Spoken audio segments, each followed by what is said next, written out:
Good morning and welcome to the Signet Jewelers second quarter fiscal 2025 earnings call.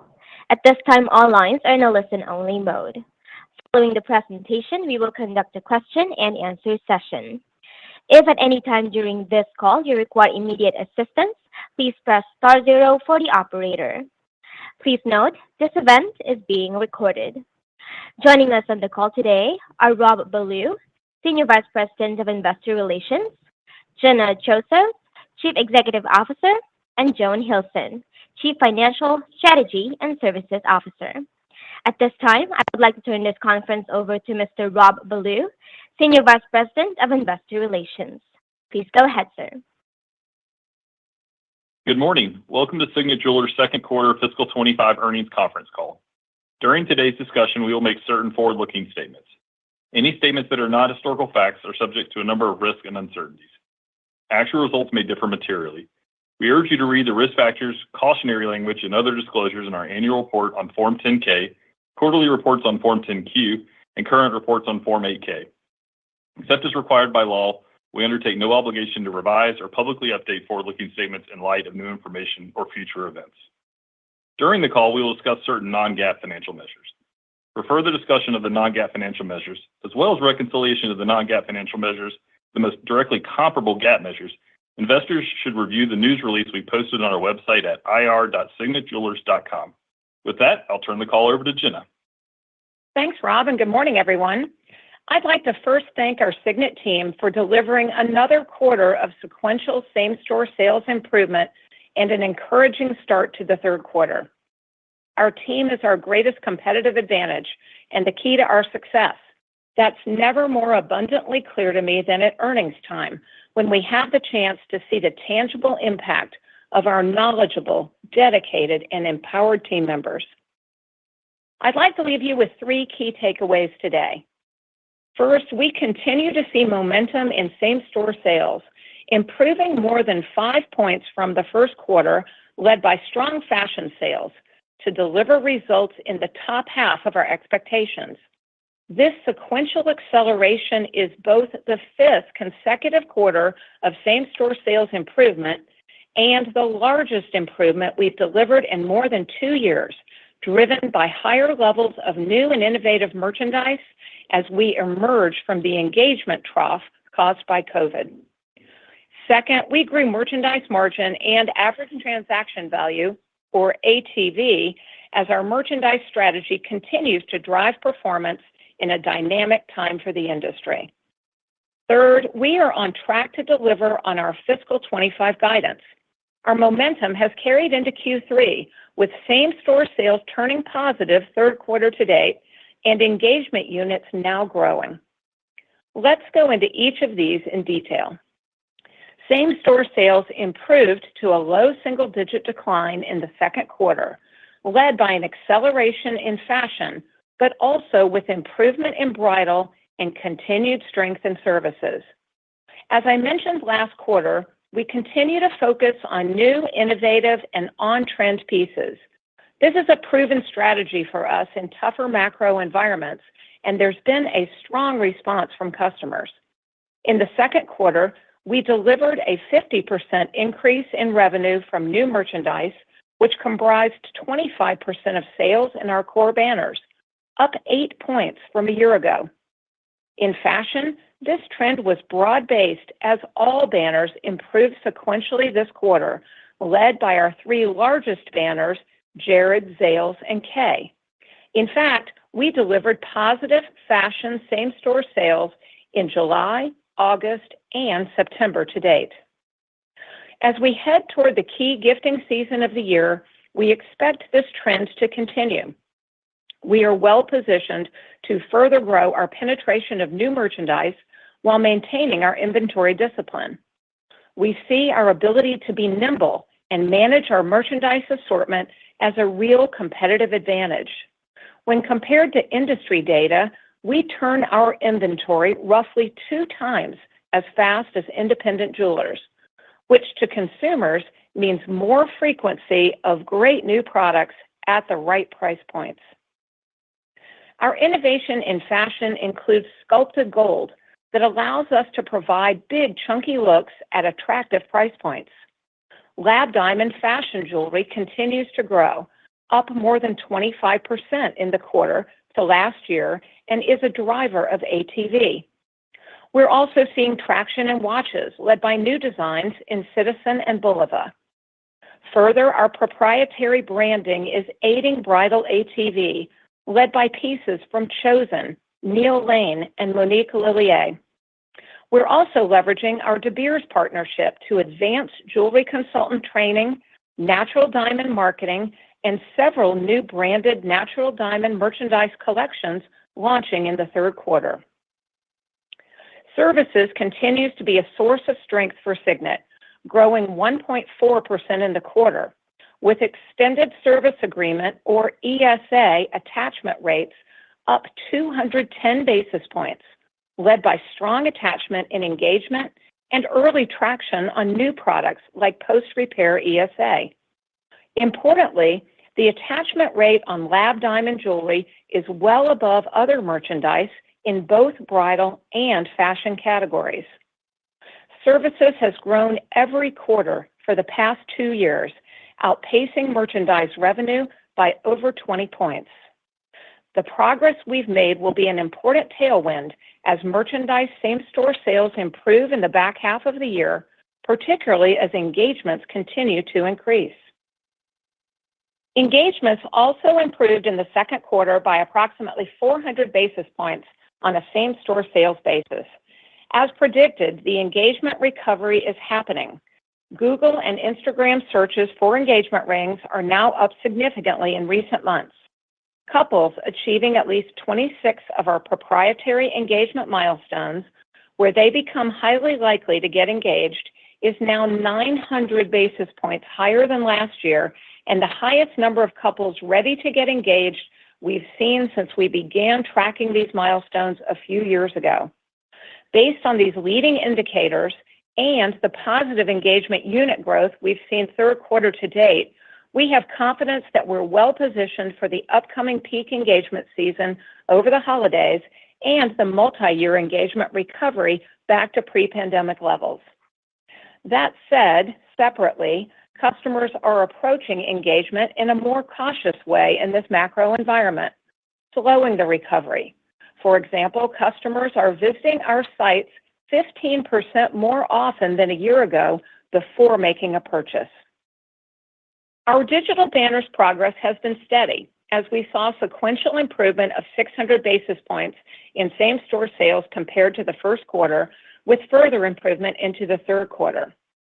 We now have the majority of our vendor API connections corrected, facilitating more real-time communication for custom pieces, and we expect more vendor connections to be updated ahead of the holiday season. We're also making improvements to the customer website experience, and we've significantly expanded our new merchandise assortment. My second takeaway today is that we grew both merchandise margin and ATV despite industry promotional pressure. Our merchandise strategy is to deliver the right products at the right value while balancing market share, margins, and long-term value of natural diamonds. This strategic balance is working to offset competitive price pressure on loose diamonds. For example, North America bridal ATV was nearly flat in the second quarter. Further, our merchandise innovation drove North America fashion ATV up mid-single digits in the second quarter and helped expand merchandise margins.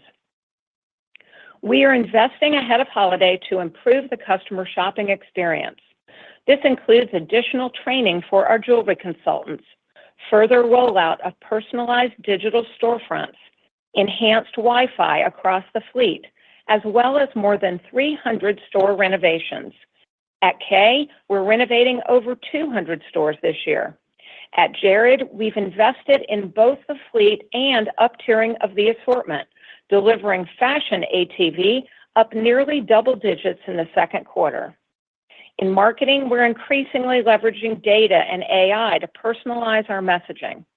In digital, we're launching a number of new features, including self-learning search capability on our websites, which will curate results and listings to the most relevant products. We believe all these investments will drive incremental sales over the holidays. This tight-knit combination of merchandise and banner strategy has been a competitive advantage for Signet. Since wide-scale availability in 2019, price decreases in lab diamonds have been an ongoing story. In the second quarter and across this longer time period, our merchandise strategy delivered growth both in our ATV and merchandise margins, driven by our strengths in sourcing, branding, and diamond expertise. The consumer remains dynamic and is focused on value, promotions, and new on-trend merchandise, and we believe we have the right playbook to navigate this environment. This leads me to my third and final takeaway, that we are on track to deliver our fiscal 2025 guide. We've seen strong progression in same-store sales with the shape of the year on track with our expectations. Our confidence is also supported by the multiple ways to achieve our guide. We continue to expect positive engagement units in the second half of the year, and we believe our new merchandise assortment will continue to drive strong fashion sales. And while we expect sequential improvement in both categories, it's not required. Simply maintaining our current pace of sales would deliver within our provided range. Further, our flexible operating model and continued efforts to streamline operations is leading us to increase our cost savings target for the year to up to $200 million. These savings will help balance the continued promotional environment as we go into the back half of the year. We're also increasing our 3-year savings target from $350 to $450 million. In summary, our same-store sales progress continues and has turned positive. We're successfully managing margins and ATV, and we are on track to deliver the year. With that, I'll turn it over to Joan. Thanks, Jenna, and good morning, everyone. Revenue for the quarter was $1.5 billion, down 7.6%. Same-store sales were down 3.4% to last year. Same-store sales reflects the continued drag from our digital banners of approximately 150 basis points. The larger gap between same-store sales and total revenue this quarter is related to the 53rd week last year, as it shifted early Mother's Day shopping from Q2 to Q1, and we expect the gap to normalize in the back half of the year. North America ATV was up 1.6% this quarter as we accelerated our push into fashion newness, a strategy that is also effectively expanding merchandise margin. Importantly, bridal ATV was nearly flat, and fashion ATV was up mid-single digits. We delivered gross margin of $566 million, or 38% of sales this quarter, up 10 basis points to last year despite lower revenue. The strength of new products at higher margins, a higher fashion penetration, and continued strength of services drove a merchandise margin expansion of 120 basis points, fully offsetting fixed cost deleverage. Turning to SG&A, expense was down $13 million to $498 million for the quarter. SG&A deleveraged by 170 basis points to 33.4% of sales due to the decline in revenue and modestly higher marketing expense. Adjusted operating income was $68.6 million for the quarter, or 4.6% of sales. Adjusted EPS for the quarter was $1.25, down less than operating income due to higher interest income and a lower share count from the retirement and amendment of the convertible preferred shares, as well as open market share repurchases. As a result of our annual evaluation of goodwill and trade names, we took non-cash impairment charges of $166 million during the second quarter that were primarily a result of factors impacting our digital banners, which included the lengthened integration timeframe and the slower engagement recovery. As you may recall, our digital banners strongly over-index into bridal and loose diamonds compared to Signet as a whole. This means that the slower engagement recovery and, to a lesser degree, impacts from market declines in lab-created diamond pricing has a more material impact on our digital banners. This charge caused an operating loss and negative EPS for the quarter on a GAAP basis. As mentioned earlier, our digital banners delivered a 6-point same-store sales improvement to Q1, and we expect further improvement in the back half based on quarter-to-date trends. Turning to inventory, we ended the quarter at just below $2 billion, down more than 5% to last year. New product comprises approximately 25% of inventory in our core banners, up more than 7 points compared to a year ago. We plan to continue to drive higher penetration of new merchandise as we head into holiday. We believe customers will be value-focused this year, and our newness provides assortment at a wide range of price points. We increased the pace of share repurchases in the second quarter, buying approximately 441,000 shares for nearly $40 million to take advantage of the pullback in the share price. We continue to see share repurchases as an attractive use of capital and ended the second quarter with over $800 million in our multi-year remaining authorization. As a reminder, we are allocating up to $1.1 billion to the retirement of debt, redemption of preferred shares, and open market common share repurchases in fiscal 25, of which we've already executed over $700 million through the second quarter. Importantly, these actions will reduce our diluted share count by over 15% on an annualized basis and also improve our leverage profile. Turning now to our balance sheet, we recently secured a 3-year extension to our ABL at attractive terms similar to the existing facility, which now provides liquidity for the next 5 years. The ABL was also lowered to $1.2 billion to align to our significantly reduced inventory base in the last few years, as well as to provide savings on lower fees associated with our undrawn balance. Looking to guidance, we are pleased with our agility in the second quarter, balancing new merchandise, competitive pricing, and sourcing savings to deliver on our expectations. We will continue this strategy in the back half of the year. We believe this, combined with our additional cost savings, provides flexibility in a competitive environment. Turning to the third quarter, we expect revenue in the range of $1.345 to $1.38 billion, with same-store sales between down 1% to up 1.5%.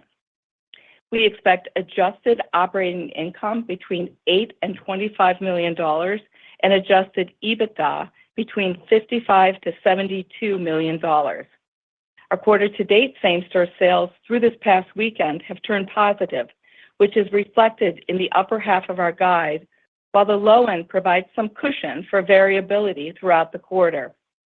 Gross margin rate is expected to expand modestly in the quarter, with SG&A deleveraging somewhat, in part due to the shift of marketing spend into the third quarter ahead of the upcoming election. We are reaffirming our guidance range for the year. We now expect revenue near the middle of our range or better and are on path to deliver adjusted operating margin rate near the low end of our expectations. Importantly, we have inventory flexibility to meet consumer demand for engagements within a range of down 5% to up 5% for the year. In addition, fashion performance is now expected to be materially better based on recent trends. The digital banner impact is also expected to be less of a negative impact this year, at roughly down 1% of sales compared to our prior view of down nearly 2%. We also continue to expect to spend $160 to $180 million in capital expenditures, with our investments in real estate on track. Before we move on to Q&A, I'd like to thank our Signet team for the momentum we are seeing in our business. I continue to be inspired by their passion and commitment to our customers and each other. Operator, now let's go to questions. Thank you. Ladies and gentlemen, we will now begin the question and answer session. Should you have a question, please press the star followed by the 1 on your touchtone phone. You will hear a prompt that your hand has been raised. Should you wish to decline from the polling process, please press the star followed by the number 2. If you are using a speakerphone, please lift the handset before pressing any keys. One moment, please, for your first question. Our first question comes from the line of Ike Boruchow from Wells Fargo. Go ahead, please. Hey, thanks, everyone. Question for me on the gross margin line. So up modestly in the third quarter. You've had merch margins up around 100 bips the first 2 quarters of the year. Is there reason to believe that the merch margin trajectory should remain consistent into the back half and just there would be less offsets from deleverage as the comps improve? And then I guess the second question, maybe for Joan or Jenna, just can you give us some guardrails around holiday specifically? It's just obviously it makes or breaks the year given how much volume you guys do. Can you give us some thoughts on what exactly your expectations are, whether it's comp or I don't know if there's any other variables you could kind of point out to us that would probably be helpful. Thank you. Thanks, Ike, for the questions. With respect to gross margin, we continue to drive fashion newness into the back half of the year, and as I mentioned, there's a push to increase the penetration of that inventory in our assortment. So that is what is driving the margin expansion for us. We said bridal ATV was flat in the second quarter, and fashion, was up mid-single digits. So we expect to continue to see, fashion really providing that margin expansion for us at a merchandise margin level. We will continue to amplify and drive services in the back half of the year, and notably, the bridal attachment rate has been increasing as we're seeing bridal units increase, and so our penetration in store now is up over 90% as we're looking into the third quarter. And I would say that the fashion attachment rate is also increasing, so that is also providing the margin expansion, and we would expect those components to continue to provide margin expansion for us in the back half of the year. With respect to thinking about the quarters and what we expect for holiday, our guidance range, enables us, as I said, to be at the midpoint, top line or better. You can see what the third quarter is, and so we're very pleased with the assortment that we have lined up for the back half. For the bridal assortment, the amount of newness that's coming in is also in bridal. So, and we expect the engagement recovery to continue. So, and also bear in mind, Ike, that December is a very, important and critical timing for engagements, as we head into the holiday selling period. So we believe that our assortment is strong.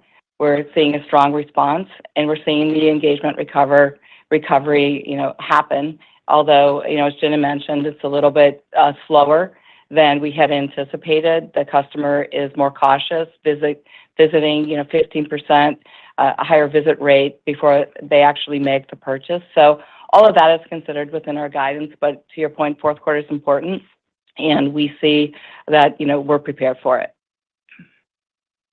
Got it. And then just to go back to the gross margin, there was a lot of talk on the last conference call about the promo environment, the competition, what was going on. That you guys spoke at length about that. Can you kind of just give us an update 3 months later? How is that playing out? Is anything worsening? Is it improving? Is it kind of flatlining? Just kind of like at a high level, that would probably be helpful too.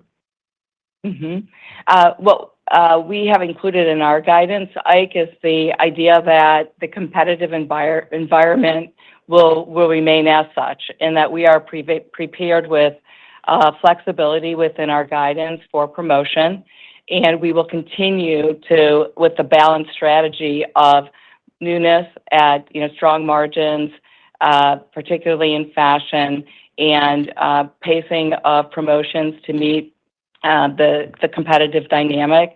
So we will be leveraging the same components that we did in the second quarter for the balance of the year. Got it. Thank you.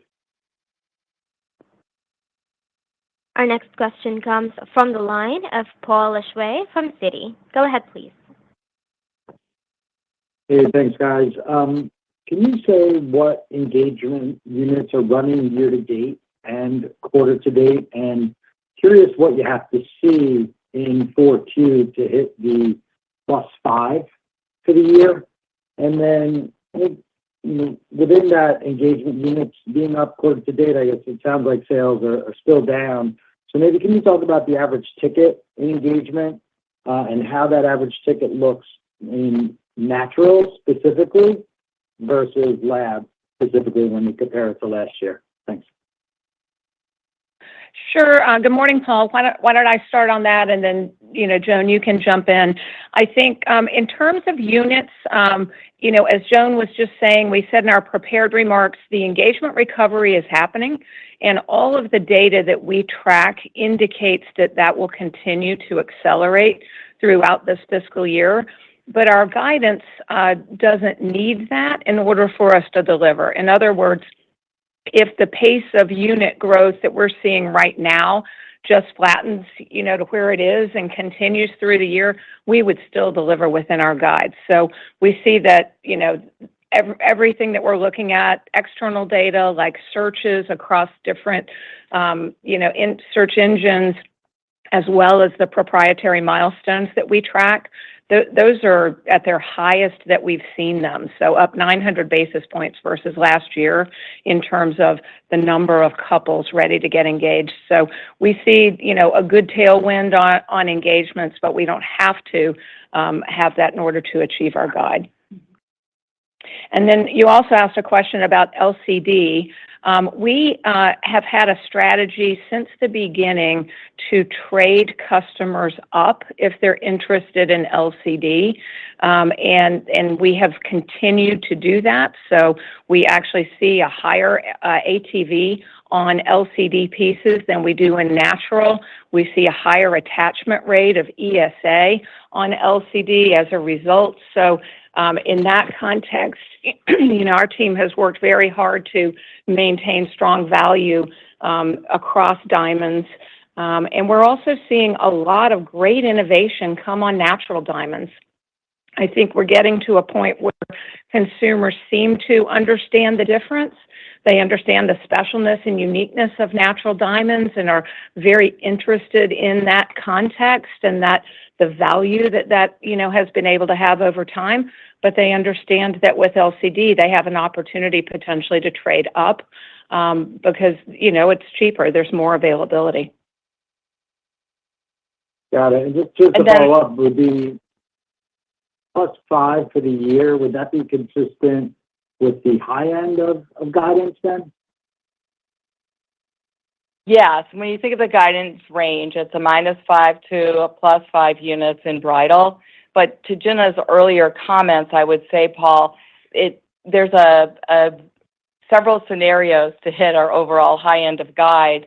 We have fashion running, positively right now. We have bridal units running positive. So there's a combination of outcomes to deliver the high end of guide. But one of those combinations has the high end at +5 units. And sorry, just for bridal. What do you need?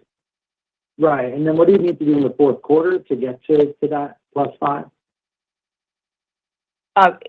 The fourth quarter would be towards high single digit, low double digit in bridal units to get to the high end of guide. And importantly, the trajectory that we're on today shows that quarter to date in the third quarter is that we're running up units in bridal. So it's a positive trend for us.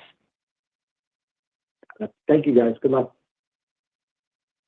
Thank you. Our next question comes from the line of Lorraine Hutchinson from Bank of America. Go ahead, please. Thank you. Good morning. Has the volatility in lab-created diamond prices changed your customers' perception of that as an option? I'd just be curious to hear the feedback you're hearing from customers and if it's different between bridal and fashion. Hi, Lorraine. Thanks for the question. So, I think the interesting thing is, we tend to think of lab created as kind of a new phenomenon, but it's been broadly available in jewelry since 2019. So, the story of lab diamond pricing dropping has been a consistent story over that time period, and what we're seeing is that consumers are understanding that. They're seeing that with lab created, they have a point in time opportunity to trade up to, potentially a larger diamond, but that I don't believe they have the expectation that it will hold its value necessarily over time in the same way that natural diamonds traditionally have. So I think we're seeing a more educated consumer over time about the difference. And I do think that it is somewhat different, at least that's, what our research would indicate and our jewelry consultants is that it is somewhat different in engagement and fashion. So fashion, LCD offers the chance really to add bling to pieces where it would have been too expensive to do that previously. So we see continued opportunity to trade up to higher ATVs in fashion using LCD. Thank you. Our next question comes from the line of Jim Sanderson from Northcoast Research. Go ahead, please. Just wanted to talk a little bit more about marketing spending. I think you mentioned that you might see an acceleration in the current quarter in anticipation of holidays, but can you step back and give us an idea of how you expect this dollar budget to grow over time? Are you starting to lean into marketing as an investment to drive stronger foot traffic? Is that something that could be a near-term pressure point on operating income? Just how we should look at that line item. Sure. Hi, Jim. We see marketing as a real area of competitive advantage for our company. We are far and away the biggest spender in the jewelry category across all of our different banners. And so we, as a result of that, create great partnerships with all of our partners, whether that's Google or Meta or, our agencies who are working to bring us data that we can, use our loyalty data to match with and create more personalized marketing. So we've been leaning into investments in marketing. I think, since our transformation began, because we've continued to see a great opportunity to drive more traffic to our winning brands.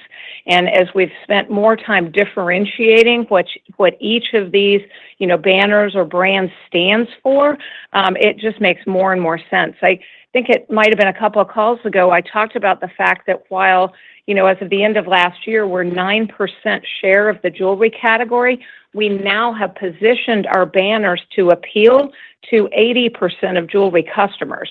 So we see that as a lot of headroom, to really communicate what our value proposition is and how it's different to our customers. So I think the big picture, answer to your question is yes, we've been leaning into differentiating our banners and investing in both marketing capability and media dollars behind that over time to really drive those brand equities and to drive traffic into our stores and online. And just from a dimension, sorry, Jim, just to dimension the question regarding spend dollars, we do expect dollars to be up for the year. And as we've said, reported in both the second quarter and third quarter, we see that as part of the SG&A deleverage that we would expect. Understood. And then going forward, though, should we think of that line item as something that would grow in tandem with revenue growth, or do you expect to see some investment to drive better brand awareness over the next several years? I think that's really what I'm getting at. Yeah, the investment, we would expect to continue investment, Jim, while driving efficiencies in our spend. And as we refined our algorithms and the work that we're doing within our personalized marketing and all of those capabilities that we're building, we would expect to build efficiencies in. But clearly, it is an investment for us to continue to drive business, and as Jenna said, foot traffic online, so to speak, and in store. Mm-hmm. Understood. Just a quick follow-up on the lab-grown diamond category. Could you update us on what your lab-grown mix is to date? How that's changed? So the mix is growing in terms of lab-grown. I think total sales, it's up like mid-single-digit penetration to get to roughly a mid-teen. And then when we think about it from a diamond alone, it's a bit higher, but growing similarly in terms of penetration. All right, I'll pass it on. Thank you very much. Thank you. Our next question comes from the line of Mauricio Serna from UBS. Go ahead, please. Yes, good morning. Thanks for taking our questions. Just maybe could you talk a little bit more about, just thinking about the guidance for the implied guidance for fourth quarter. If I want to get to like the low end of the range, I think I'm seeing like a high single-digit decline in total revenues for the third quarter. What would that scenario be? I guess just you guys are trying to be conservative, but just want to understand like what are the puts and takes for that particular scenario. And then I have another quick follow-up on margin. Yeah, for the low end of guide, if you're kind of directing it, that direction, Mauricio. We assumed engagement units on the low end could be down, 5%, as we mentioned earlier, and fashion could also be down low single digits. So as to stay within our guidance range, we don't need to see we don't need to do better than the current trend that we're seeing. So it's really, we feel that what we're seeing in Q3 to date, as well as the response to newness and the margin expansion we're seeing related to that we're squarely positioned with the guidance we have to be at the midpoint or better on revenue and towards the low to middle end of guidance on EBIT. So really feel solid on the trajectory of the business and the flexibility that we factored into our guidance around promotion and the variability that we might see, across the back half of the year. So the cost savings that we've outlined, we've increased it to up to $200 million. That again also gives us flexibility in delivering on our margins. Got it. And then just a quick follow-up on the fourth quarter on the margin side, actually. Just doing the numbers again, like it does imply like a year-over-year expansion at the operating margin, I think over 300 basis points. Just trying to understand like where is that coming from? Is that like better gross margin acceleration? SG&A dollars are going to be down like high single, low double digits. Just trying to understand what is really contemplated into that, really the fourth quarter.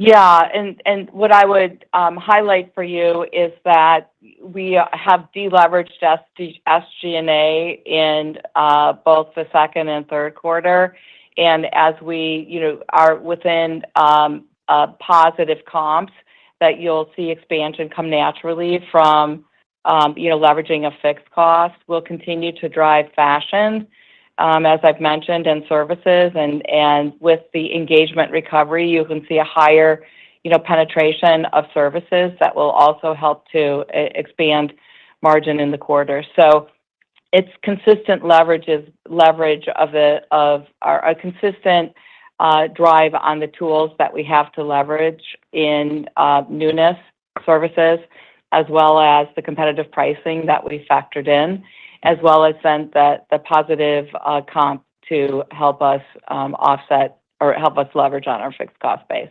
Those are the components. Got it. And how much was the 53rd week from an SG&A dollar standpoint? Just to bear that in mind. Have that in mind. We'll have to. I don't have it off the top of my head, so we'll get back to you on that, Mauricio. All right. Thank you so much. Mm-hmm. Our next question comes from the line of Dana Telsey from Telsey Group. Go ahead, please. Hi, good morning, everyone. As you think about the margins on the digital banners, can you get, and I think last quarter you had some improvement of up to 300 basis points. How is that margin? What are you seeing in terms of the digital banner margin now? And also, it sounds like services continues to be meaningful. Is that an increasing contribution to margins? And then just to follow up on the real estate side, what did you see during the quarter in terms of performance of the physical real estate, whether it's location or banner? Thank you. So the digital banners improvement in terms of comp, we've indicated in the past that it was down 2, and we're seeing it move to having a negative impact of 1 point in the back half of the year. So a 600 basis point sequential improvement in top line for the digital banners. That's helping us to offset some of the fixed costs as well, or leverage some of the fixed costs. So we're seeing bottom line margin expansion, albeit, Dana, it's slight at this point. And so, but we'll continue to drive efficiencies there as we drive the top line. The integration itself is, Jenna mentioned in her remarks that we have the majority of API fixed, and we're adding new vendors. But importantly, with respect to the digital banners, we're also adding finished product and some fashion products, which will continue to drive expansion in their gross margin as well. So it's an important strategic move that the digital banner team has made, and it's been helpful, and we'll see more of that coming into the fourth quarter. With respect to real estate, we've e-commerce overall for the quarter was relatively flat. Banner by banner, we were really pleased to see that Zales has, with the influx of fashion product into that business, we're seeing that help drive the e-commerce performance for that banner. And as we look overall, our stores are well positioned. We're renovating in anticipation of improved traffic, and we believe, based on the testing that we've done and the stores that we've already completed, that we'll see a nice lift on the top line relative to that as we complete the balance of the stores heading into holiday. Thank you. Morning, Drew. There are no further questions at this time. I'd now like to turn the call back over to Ms. Joseph for final closing comments. Well, thank you, everyone. We called out a number of competitive advantages today, but I'd like to end the call highlighting the same one that I started with this morning: our experienced, knowledgeable, and dedicated team. Their execution is key to the accelerating momentum we're delivering in the business. So thank you all for joining our call today, and we look forward to speaking to you all again in December. Thank you, ma'am. Ladies and gentlemen, this concludes your conference call for today. We thank you for participating and ask that you please disconnect your lines. Have a lovely day.